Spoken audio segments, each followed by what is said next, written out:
Duas colunas guardavam a entrada do Templo de Salomão. Uma delas se chamava Boaz. Mas o que ela realmente significa? E por que que a maçonaria preservou esse símbolo através dos séculos? A história de Boaz não é apenas um relato bíblico. Ela atravessa o tempo, ecoa no Templo de Salomão e permanece viva na simbologia maçônica. Hoje, vamos revelar quem foi Boaz, por que seu nome foi dado a uma das colunas do templo e qual a lição iniciática que a maçonaria extrai desse símbolo. Este não é um vídeo sobre religião, é um vídeo sobre símbolos, tradição e transformação interior. A primeira vez que encontramos Boaz é no livro de Ruth, lá no Antigo Testamento. Ele era um homem rico, justo e muito respeitado em Belém. A história conta como Boaz demonstrou grande misericórdia, retidão e uma profunda responsabilidade social ao proteger Ruth, uma mulher que era estrangeira, viúva e vulnerável. Ele não apenas a acolheu, mas também garantiu sua dignidade e segurança. Mais tarde, essa proteção se transforma em afeto, e Boaz se casa com Ruth. Dessa união nasce Obed, que viria a ser o avô do rei Davi. Então, perceba a importância.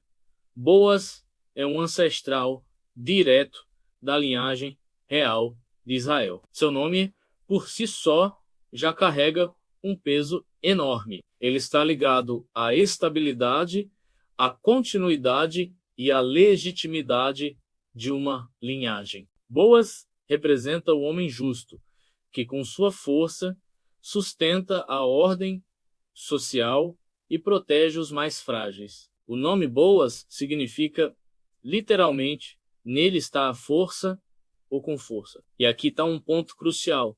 Essa não é uma força bruta, uma força de imposição. É uma força moral, uma força espiritual e uma força estrutural.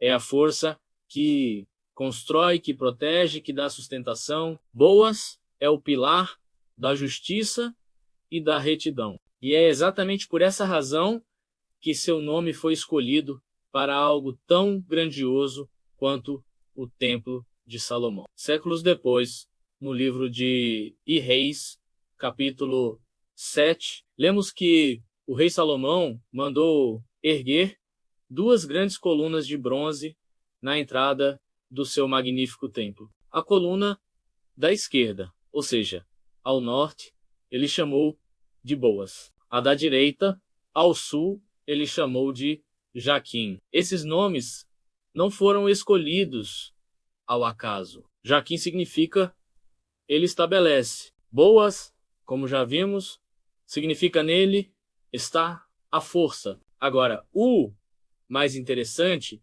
é que essas colunas não tinham uma função estrutural. Elas não sustentavam o teto do templo fisicamente. A função delas era puramente simbólica, um ensinamento visível para todos que ali entravam. O que elas ensinavam? Elas ensinavam sobre equilíbrio. Nenhuma obra grandiosa, seja um templo ou a própria vida, permanece de pé, apenas com força bruta. Da mesma forma, nenhuma obra se sustenta apenas com planos e estabilidade, sem a energia para executá-los. Jaquim representa a estabilidade que ordena a obra, o planejamento, a intenção de estabelecer algo duradouro. Boaz, por sua vez, representa a força que executa, que sustenta essa obra, a energia necessária para transformar o plano em realidade. Juntas, elas proclamavam a verdade eterna, para que qualquer empreendimento tenha sucesso e permaneça. É preciso o equilíbrio perfeito entre a intenção de estabelecer e a força para sustentar. Uma não existe sem a outra. Elas são os dois pilares que sustentam a própria criação. E é essa rica simbologia que a maçonaria, como herdeira da tradição dos construtores, adotou e preservou. Na maçonaria, o Templo de Salomão é visto como uma alegoria para o templo interior que cada maçom deve construir dentro de si. E as colunas, claro, têm um papel central nisso. No grau de aprendiz, que é o primeiro degrau da jornada maçônica. O iniciado encontra-se simbolicamente posicionado junto à coluna Boas. Por que especificamente Boas? Porque o aprendiz está exatamente na fase de construção da sua força interior. É um período de formação moral, de disciplina, de aprender a dominar os próprios impulsos e paixões. Boas, dentro da maçonaria, simboliza a força da vontade. Ela representa a resistência contra os vícios e as más inclinações. A firmeza de propósito é a capacidade de suportar o peso da própria transformação. Quando um homem decide se aprimorar, ele precisa de uma força imensa para quebrar velhos hábitos, para polir as arestas do seu caráter. E, mais uma vez, não estamos falando de força física. Ninguém está levantando pedras literais. Estamos falando de força de caráter, de resiliência moral. A coluna Boas lembra ao aprendiz que ele precisa ser forte para suportar o trabalho de desbastar a si mesmo, de transformar sua pedra bruta em uma pedra polida, útil para a grande obra.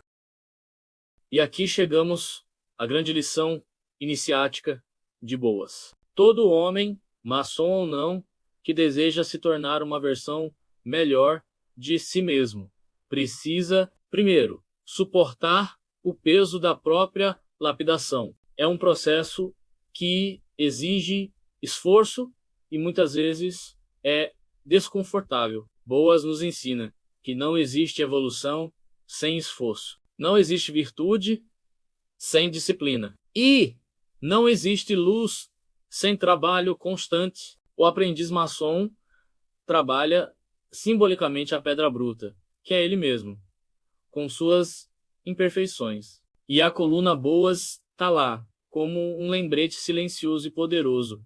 A obra da sua vida só avança se você for forte o suficiente para continuar. Dia após dia, a verdadeira força, aquela que Boas representa, não é sobre dominar os outros. Não é sobre impor sua vontade ou ser o mais poderoso. A verdadeira força é dominar a si mesmo, é ter controle sobre seus pensamentos, suas emoções e suas ações. É a força que vem da integridade, da coragem moral e da perseverança. É essa força interior que permite a um homem construir algo de valor, tanto em sua própria vida quanto no mundo ao seu redor. É a força que sustenta, que edifica, que protege. Mas o simbolismo de Boas vai muito além da maçonaria. Ele representa um princípio universal, uma verdade que se aplica a qualquer grande empreendimento humano. Toda civilização precisa de fundamentos sólidos para prosperar. Toda grande construção, seja um edifício ou uma instituição, precisa de pilares fortes para não ruir. E todo ser humano, para ter uma vida com propósito e significado, precisa de valores sólidos, de uma estrutura moral que o sustente nos momentos de dificuldade. Quando a maçonaria preserva o símbolo de Boas, ela não está criando algo novo. Ela está, na verdade, protegendo e transmitindo um ensinamento ancestral sobre a natureza da verdadeira força. Um conhecimento que é vital para a construção de um mundo melhor, um homem de cada vez. No fim das contas, Boas não é apenas uma coluna de bronze de um templo antigo. É um lembrete silencioso de que a verdadeira força sustenta e não oprime. A verdadeira força constrói e não destrói. É a força que existe dentro de cada um de nós, esperando para ser despertada e usada para edificar nosso próprio templo interior. Se este conteúdo agregou valor ao seu entendimento sobre simbologia, tradição e maçonaria, eu te convido a se inscrever no canal e ativar o sino para não perder nossos próximos vídeos. E compartilhe com aquele amigo ou amiga que também busca um conhecimento que vai além da superfície. Aqui não falamos de segredos, falamos de símbolos que transformam o homem, que a força, a verdadeira força de Boas esteja em você.